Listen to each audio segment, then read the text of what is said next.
জান্নাতুল বাকি। সৌদি আরবের মদিনায় অবস্থিত জান্নাতুল বাকি মুসলমানদের কাছে অত্যন্ত সম্মানজনক একটি কবরস্থান। এটি মসজিদে নববীর দক্ষিণ পূর্ব দিকে অবস্থিত। মুহাম্মদ সাল্লাল্লাহু আলাইহি ওয়াসাল্লাম হিজরত করে মদিনা আসার সময় জান্নাতুল বাকির স্থান সবুজ বৃক্ষ আচ্ছাদিত ছিল। মসজিদে নববী নির্মাণের সময় তিনি মসজিদের স্থানটি দুজন এতিম শিশুর কাছ থেকে কিনে নেন। তার এক সাহাবী আসাদ বিন জাররার মৃত্যুর পর মুহাম্মদ সাল্লাল্লাহু আলাইহি ওয়াসাল্লাম কবরস্থানের জায়গা নির্ধারণ করেন। আসাদ বিন জাররার ছিলেন এখানে দাফন হওয়া প্রথম আনসার ব্যক্তি। উসমান বিন মাজুন এখানে দাফন হওয়া প্রথম মুজাহির ব্যক্তি। পূর্বে এখানে কবরের উপর স্থাপনা ছিল। এই কবরস্থানটি ঐতিহাসিকভাবে গুরুত্বপূর্ণ। তৃতীয় খলিফা ওসমান ইবনে আফফানের মৃত্যুর পর তাকে এখানে দাফন করা হয়। উমাইয়া খিলাফতের সময় তার কবরের উপর প্রথম গম্বুজ নির্মিত হয়। অন্যান্য সময়ও এখানকার বিভিন্ন কবরের উপর গম্বুজ ও স্থাপনা নির্মিত হয়েছে। 1926 সালে আব্দুল আজিজ ইবনে সৌদের শাসন আমলে জান্নাতুল বাকির মাজারগুলো ধ্বংস করা হয়। এ সময় বহির্বিশ্বের মুসলিম সম্প্রদায় প্রতিবাদ জানালেও এসব স্থাপনা ধ্বংস করে ফেলা হয়। মদিনা মুনাওয়ারার কবরস্থান হল জান্নাতুল বাকি। এর মূল নাম হল বাকিউল গরকাদ। হুজুরে পাক সাল্লাল্লাহু আলাইহি ওয়াসাল্লাম মদিনায় থাকা অবস্থায় তার দুধ ভাই হযরত উসমান ইবনে মাজুন রাদিয়াল্লাহু তাআলা আনহুর মৃত্যু হয়। সাহাবায়ে কেরাম তখন হুজুর পাক সাল্লাল্লাহু আলাইহি ওয়াসাল্লামকে জিজ্ঞেস করেন তাকে কোথায় দাফন করা হবে। হুজুরে পাক সাল্লাল্লাহু আলাইহি ওয়াসাল্লাম ইরশাদ করেন, আমাকে আদেশ দেওয়া হয়েছে তাকে বাকিউল গরকাদে দাফন করা হবে। এভাবেই এই জায়গায় কবরস্থানের জন্য আল্লাহর পক্ষ থেকে নির্বাচিত হয়ে যায়। তারপর কবরস্থান তিন দিকেই প্রশস্ত হতে থাকে, আর আজ তো তা বিশাল জায়গা জুড়ে বিস্তৃত।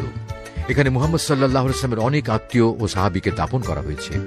জান্নাতুল বাকির পেছনে একসময় একটি ইহুদি কবরস্থান ছিল। পরবর্তীতে উমাইয়া আমলে তা জান্নাতুল বাকির অংশে পরিণত করা হয়। ফজরের পরে এবং আসরের পরে কবরস্থান সবার জিয়ারতের জন্য উন্মুক্ত করে দেওয়া হয়। বাইরে পুলিশের লোকজন অবস্থান করে এবং ভেতরেও শক্তভাবে নজরদারি করা হয়। কোনো প্রকার বেদাতি কাজ শুরু করলে তা শক্ত হাতে দমন করা হয়। জান্নাতুল বাকির ফজিলতের জন্য এতটুকুই যথেষ্ট যে মৃতদের দাফন করার জন্য এটাকে নির্বাচন করে স্বয়ং আল্লাহ পাক রসুলে পাক সাল্লাল্লাহু আলাইহি ওয়াসাল্লামকে আদেশ দিয়েছেন।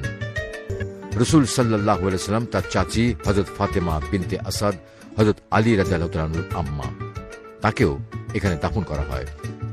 হযরত আয়েশা রাদিয়াল্লাহু আনহা থেকে বর্ণিত, তিনি বলেন, হুজুরে পাক সাল্লাল্লাহু আলাইহি ওয়াসাল্লাম আমার বন্টিত নির্ধারিত দিন আমার কাছে থাকা অবস্থায় রাতের প্রায় শেষাংশে উঠে বাকিতে চলে যেতেন এবং বলতেন, হে মুমিন কবরবাসীরা, তোমাদের উপর সালাম বর্ষিত হোক।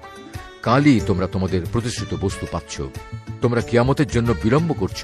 ইনশাআল্লাহ আমরা অচিরেই তোমাদের সঙ্গে মিলিত হচ্ছি। হে আল্লাহ, বাকিবাসীকে মাফ করে দাও। হযরত আব্দুল্লাহ ইবনে ওমর রাদিয়াল্লাহু তাআলা আনহু থেকে বর্ণিত, হুজুরে পাক সাল্লাল্লাহু আলাইহি ওয়াসাল্লাম ইরশাদ করেছেন, কিয়ামতের দিন সর্বপ্রথম যে ব্যক্তির জমিন চির ধরবে সে ব্যক্তি আমি। তারপর আবু বকর রাদিয়াল্লাহু তাআলা আনহু, তারপর ওমর রাদিয়াল্লাহু তাআলা আনহু, তারপর আহলে বাকি। আমি আহলে বাকির পাশে আসব, তারা আমার সঙ্গে একত্র হবে। তারপর আমি মক্কাবাসীর অপেক্ষা করব। তারা মক্কা ও মদিনার মাঝামাঝি জায়গায় এসে আমার সঙ্গে মিলিত হবে। সুনানে তিরমিজি, মুস্তাদরাকে হাকিম। হযরত উম্মে কায়েস বিনতে মুহসিন হুজুর সাল্লাল্লাহু আলাইহি ওয়াসাল্লাম এই বর্ণনা নকল করেন, কিয়ামতের দিন 70,000 লোক কবর থেকে এমনভাবে উঠবে যে তাদের চেহারা চতুর্দশ রাত্রির পূর্ণিমার চাঁদের ন্যায় চমকাতে থাকবে এবং এই সকল লোক কোনো হিসাব ছাড়াই জান্নাতে প্রবেশ করবে। মুস্তাদরাকে হাকিম, হাদিস নম্বর 7035। ওয়া আখির দাওয়ানা আলহামদুলিল্লাহি রাব্বিল আলামিন।